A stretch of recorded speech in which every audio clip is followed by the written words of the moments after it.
Hello guys, आज मैं share करूंगी अपना retro debilitated Saturn in the eighth house experience और कैसे इस प्लेसमेंट ने मेरी पर्सनैलिटी, रिलेशनशिप, इमोशंस और लाइफ पर्सपेक्टिव को डीपली ट्रांसफॉर्म किया है। वो मैं सब आज शेयर करूंगी इस वीडियो में। चाइल्डहुड में मुझे हमेशा ऐसा लगता था कि मेरे पेरेंट्स मुझे समझते नहीं हैं, वो इमोशनली मुझे इग्नोर करते हैं, राइट? या मुझे हमेशा ऐसा लगता था कि कुछ तो है, मैं खुश नहीं हूँ, राइट? कि मतलब मुझे उनकी छोटी-छोटी चीज़ें वो होती थी कि यार इतना तो वो मुझे समझ सकते हैं, इस टाइप की फीलिंग आती थी। मुझे चेंजमेंट से हमेशा प्रॉब्लम रहती थी, मैं कभी भी अपना घर नहीं बदलना चाहती थी। अगर मैं किसी चीज़ के साथ कंफर्टेबल हो गई, तो मैं उसको बदलना नहीं चाहती थी। जैसे मेरे पेरेंट्स ने घर स्विच किए हैं 2 या 3, मैं नहीं करना मैं हमेशा रोती थी कि मुझे नहीं करना है, मुझे नहीं जाना है, प्लीज़ मुझे मत लेके जाओ। इस टाइप की चीज़ें मैंने देखी हैं अपने चाइल्डहुड में। और मुझे हमेशा एक ये रहता था, फ़ियर रहता है ना एक चीज़ का कि अगर ये हो गया तो क्या होगा? वो हो गया तो क्या होगा? ये तो सारे मेरे डर की चीज़ें जो मैंने आपके साथ शेयर की। बट कुछ अच्छी चीज़ें भी हैं, जैसे इमोशनली मैंने बहुत मतलब सफ़र किया है, इन चीज़ों में मैं बोलूँगी। बट वैसे मैंने एन्जॉय भी बहुत किया है, पेरेंट्स के साथ मूवी देखना या फिर उनके साथ एन्जॉय करना, बैठ के बातें करना, तो ये सब भी चीज़ें नहीं है। बट ये थोड़ा-सा उस साइड का था कि जहाँ पे मैंने अपने आप को ये जाना कि मैं दूसरे लोगों से ज़्यादा मैच्योर बन गई हूँ इमोशनली। और जो मेरे साथ के बच्चे हैं, वो चीज़ें नोटिस नहीं करते हैं जो मैं करती हूँ। तो मुझे ऐसा लगता था यार मैं ही क्यों कर रही हूँ? मुझ में क्या वो है जो मैं इतनी चीज़ें नोटिस करती हूँ जो मुझे नहीं करनी चाहिए। सो ये कुछ ऐसे एक्सपीरियंस थे जो चाइल्डहुड में मैंने देखे हैं। फिर अब बात करते हैं हार्ट ब्रेक या लव लाइफ के बारे में। तो इसमें जो है मेरा 5th हाउस का लॉर्ड जो है वो सैटर्न है, जो कि बैठे है 8th हाउस में। तो ऑब्वियस सी बात है उसको भी इफ़ेक्ट ज़रूर करेंगे। तो 8th हाउस में ऐसा क्या होता है कि मेरा स्कूल टाइम से एक बॉयफ्रेंड होता है, but he is a senior. And later after हम सालों तक रिलेशनशिप में ज़रूर रहते हैं, but it was a long distance relationship and suddenly he got married to someone else. तो ये मैंने अपने चैनल पे भी शेयर किया है शॉर्ट्स के अंदर कि ऐसा हुआ था। एंड मेरे 5th हाउस में केतु भी बैठे हैं, तो ऑब्वियस सी बात है ये तो होना ही था, राइट? ये तो मुझे बाद में पता चला जब मेरे को थोड़ा इंटरेस्ट आया एस्ट्रोलॉजी में कि okay, so that is why this thing happening with me. फिर मैंने इस हार्ट ब्रेक को अकेले हैंडल किया अपनी लाइफ में। किसी को कुछ नहीं पता था, या my best friend know, but other than her किसी को नहीं पता था। घर में सबको लग रहा है कि मैं नॉर्मल हूँ, बट मैं नहीं थी, अंदर से तो बिल्कुल भी नहीं थी। एकदम से होता है आप इमोशनली टूट चुके हो, वो वाला सीन था। मुझे मूव ऑन करने में भी टाइम लग गया। बट उसके उस केस के बाद, उस इंसिडेंट के बाद मैंने सोच लिया था दैट आई विल बी, मेरे साथ ऐसा कभी ना हो, मैं एक अपनी लाइफ में कभी रिपीट नहीं होने दूँगी। मैं इतनी इमोशनली मैच्योर बनी उसके बाद कि मैं लड़के का रेड फ्लैग, जो माइनर रेड फ्लैग्स होते हैं, वो भी इग्नोर नहीं करती हूँ। तो वो सब मैं ऑब्ज़र्व भी करती हूँ, वर्गो असेंडेंट तो ऑब्ज़र्व तो मैं करूँगी, राइट? सो ये था कि मैंने उस केतु की एनर्जी को रिपीट नहीं होने दिया। मैंने बिल्कुल भी नहीं वो किया कि वो बार-बार मुझे हार्ट ब्रेक दे, एंड देन इतने हार्ट ब्रेक मिलने के बाद वो लेसन मुझे मिले जो वो मुझे देना चाहते हैं। पर नहीं, मैंने उस एक हार्ट ब्रेक के बाद ही केतु के उस लेसन को समझ लिया था कि नहीं, बस इसके बाद रिपीट नहीं होगा। और उसके बाद मैंने रिपीट कभी अभी तक तो होने भी नहीं दिया। यू कैन से मैं बहुत पिकी बन गई हूँ रिलेशनशिप्स को लेके या फिर अपोज़िट जेंडर को लेके।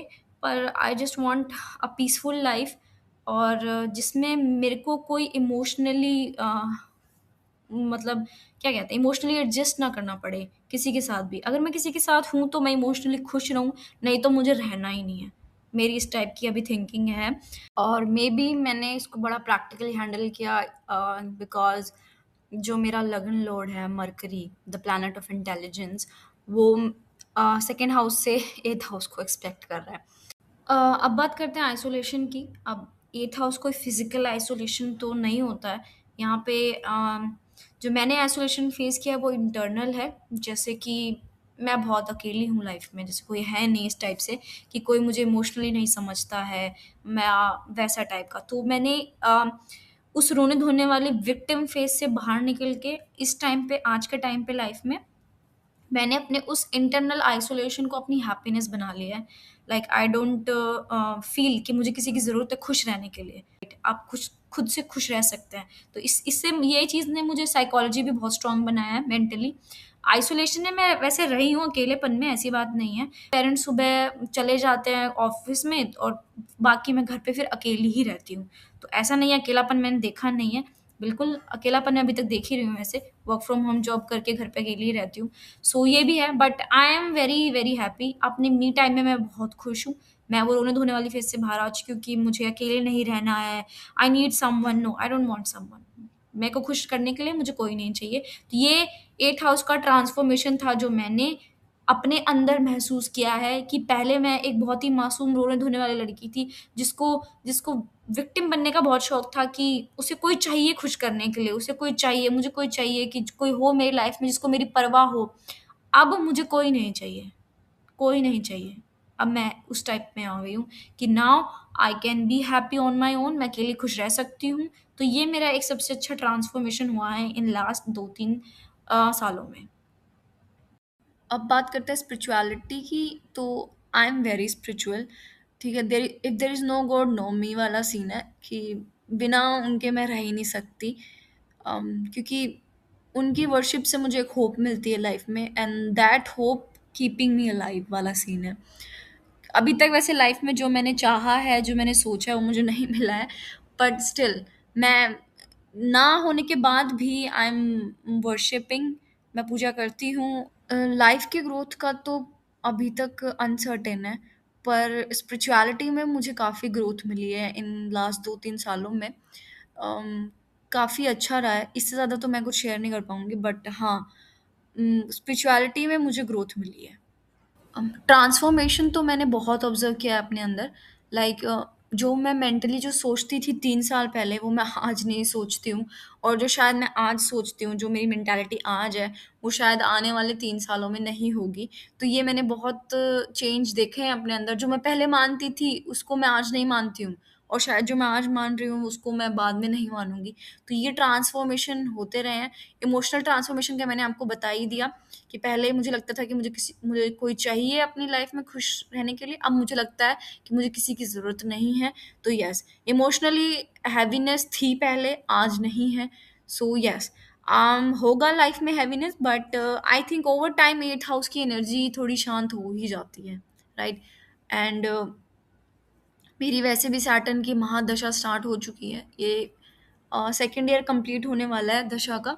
सैटर्न महादशा जब शुरू हुई थी, तो इन 2 सालों में जो जो हुआ है उस पर मैं एक अलग से वीडियो बनाऊंगी। बाकी ये तो अभी मैंने ओवरऑल टाइप से वीडियो बनाई है। सो दशा पे मैं अलग से वीडियो बनाऊंगी, उसका एक्सपीरियंस मैं बताऊंगी। वो भी काफ़ी इंटेंस था, हेल्थ वाइज भी, मेंटली भी और इमोशनली भी।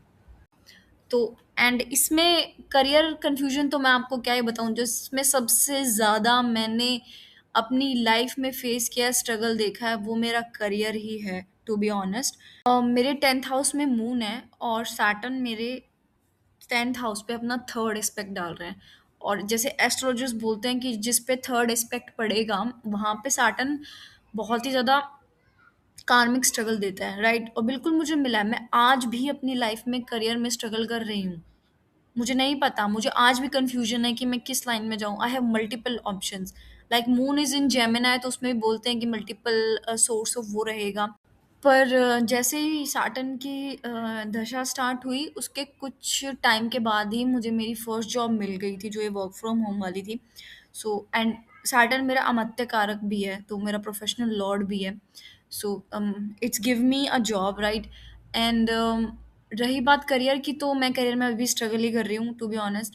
बाकी देखते हैं, शायद मे बी जब ये स्टार्टिंग के 3 साल निकल जाएंगे सैटर्न की दशा के, तो उसके बाद कुछ अच्छा टाइम आ जाए, मुझे उम्मीद तो है।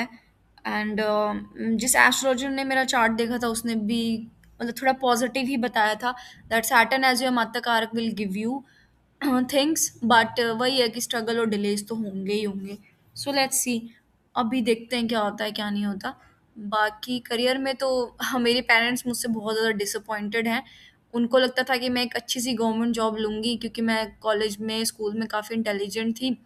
Intelligent in the sense of कि हाँ, मतलब इतनी भी नहीं कि टॉपर थी, पर हाँ इंटेलिजेंट थी, तो उनको मुझसे उम्मीद थी।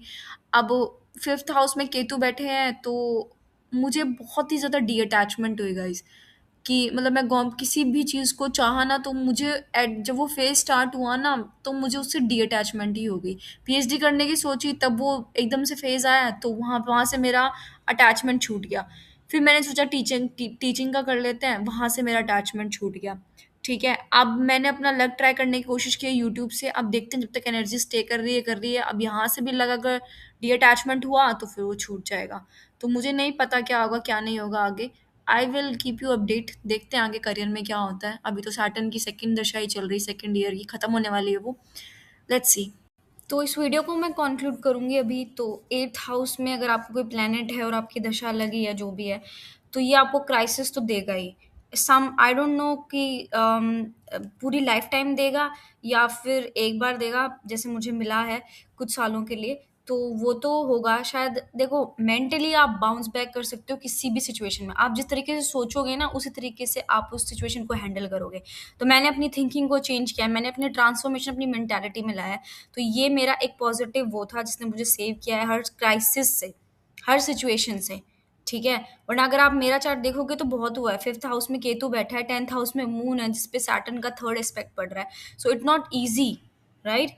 तो बस आप मेंटली स्ट्रांग रहिए, आप किसी भी क्राइसिस से बाहर निकल जाएंगे। ठीक है, और रेमेडीज होती ही हैं। Do believe in God, do the remedies, you will be fine.